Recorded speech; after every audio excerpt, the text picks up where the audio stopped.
بسم اللہ الرحمن الرحیم اللہم صلی علی سیدنا و مولانا محمد وعلی آل سیدنا و مولانا محمد مبارک وسلم۔ حمد و ثنا کے بعد دوستو، آج میں آپ کے سامنے توکل کے بارے میں عرض کروں گا۔ دعا ہے کہ اللہ پاک مجھے حق اور سچ بیان کرنے کی توفیق عطا فرمائے۔ دوستو، کبھی کبھی انسان کی پرسکون زندگی میں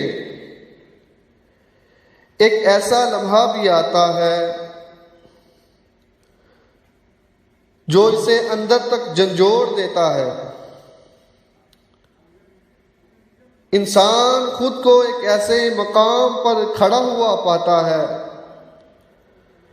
جہاں ایک جانب خاکدار راستہ اور دوسری جانب نہ ختم ہونے والا صحرا نظر آنے لگتا ہے۔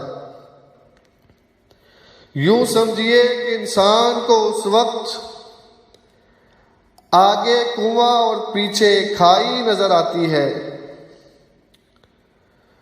اس وقت انسان کی زندگی دھندلا جاتی ہے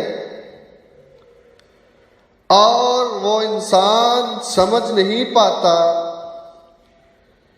کہ وہ اب اس مشکل سے کیسے نکل پائے گا۔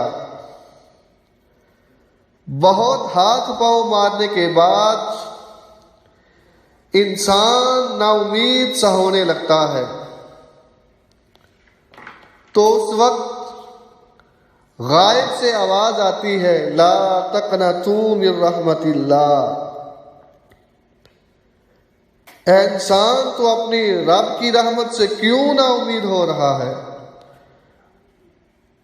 دوسرے جگہ پر میرا اللہ فرماتا ہے، وَتَوَكَّلْ عَلَى اللَّهِ، تو اپنے اللہ پر بھروسہ کر، وَكَفَى بِاللَّهِ وَكِيلًا، اللہ ہی تمہارا کارساز ہے، تمہارا رب ہی تمہارے لیے کافی ہے۔ دوستو، توکل کا معنی ہے بھروسہ کرنا، اعتماد کرنا، اور اس کی اصطلاحی تعریف اللہ پر کامل اعتماد کرنا، بھروسہ رکھنا کہ میری ہر خوشی غمی کا مالک وہ اللہ کی ذات ہے۔ توکل کا یہ معنی ہرگز نہیں کہ انسان ہاتھ پر ہاتھ رکھ کے بیٹھا رہے اور بس کہتا رہے کہ بس اللہ مالک ہے، اللہ مالک ہے، بلکہ توکل یہ ہے کہ انسان کوشش کرے، محنت کرے، دنیاوی اسباب استعمال کرے، پھر اس کے بعد دعا کرے۔ دعا کرنے کے بعد اپنے کندھوں کا جو بوجھ ہے وہ اتار کر بس اللہ کے حوالے کر دے۔ اللہ کا فیصلہ جو بھی آئے انسان اس کو تسلیم کرے، اسے بولتے ہیں توکل۔ اس کی ایک مثال بھی آپ کے سامنے عرض کرتا ہوں۔ عن انس بن مالک رضی اللہ تعالی عنہ یقول قال رجل یا رسول اللہ صلی اللہ تعالی علیہ وسلم اعقلها وتوکل او اطلقها وتوکل، قال اعقلها وتوکل، رواہ الترمذی۔ حضرت انس بن مالک رضی اللہ تعالی عنہ سے یہ روایت ہے کہ ایک شخص نے عرض کی، یا رسول اللہ صلی اللہ تعالی علیہ وسلم، کیا میں اپنا اونٹ باندھوں اور پھر توکل کروں، یا اونٹ کو آزاد چھوڑ دوں اور اللہ پر توکل کروں؟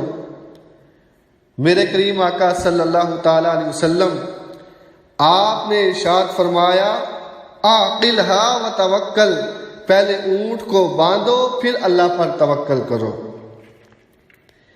اسی طرح حضرت عمر بن خطاب امیر المومنین رضی اللہ تعالیٰ عنہ سے یہ روایت ہے کہ میرے کریم آقا صلی اللہ تعالیٰ علیہ وسلم نے ارشاد فرمایا کہ اگر تم اللہ تعالیٰ پر اس طرح بھروسہ کرتے جیسا کہ بھروسہ کرنے کا حق ہے تو وہ تمہیں اس طرح رزق دیا جاتا جس طرح پرندوں کو رزق دیا جاتا ہے کہ وہ صبح کو بھوکے نکلتے ہیں اور شام کو پیٹ بھر کر واپس آتے ہیں۔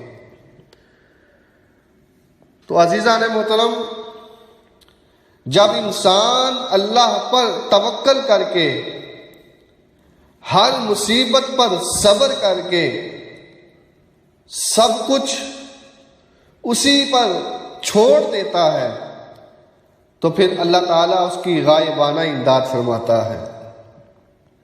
پھر انسان کو اپنے سامنے نظر آنے والا کنواں ایک تالاب کی طرح لگتا ہے اور پیچھے نظر آنے والی کھائی ایک ہموار راستہ نظر آنے لگتا ہے جس پر قدم رکھتے ہی انسان اپنی منزل کی طرف پہنچ جاتا ہے۔ تو دعا ہے کہ اللہ تعالیٰ عمل کرنے کی توفیق عطا فرمائے۔ بسم اللہ